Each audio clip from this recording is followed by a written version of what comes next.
This video shows that Planned Parenthood is complicit and actively facilitates the medical transitioning of minors. How old are you?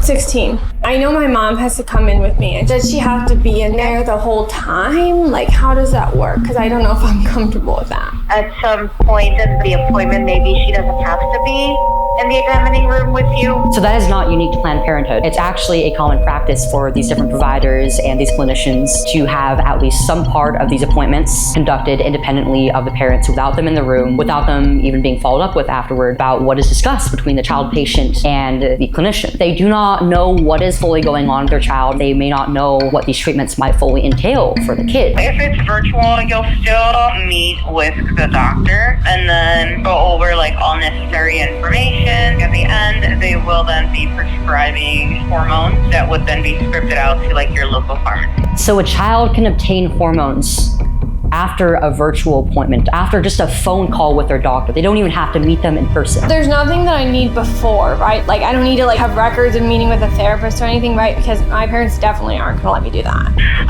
No. I often hear from these transgender activists that it's exceedingly difficult for transgender people to get a hold of these services and treatments. Getting a prescription, even talking about a prescription, takes months upon months, if not years, of going to a therapist, going through consultations, having a diagnosis of gender dysphoria beforehand.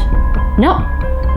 You can just go to Planned Parenthood and get these treatments as early as the first appointment with the doctor. And you don't need any diagnosis. You don't need records. You don't need any evidence of having gone to a psychologist or having a psychological evaluation before getting these prescriptions. Every single person I know who has gone to Planned Parenthood for their transgender treatments has gotten their prescriptions as early as after the first appointment. Children deserve to grow up with their bodies fully intact, with the ability to fully experience an adult life without being dependent on a predatory medical pipeline. I believe that Planned Parenthood needs to be investigated. They need to be defunded by the federal government.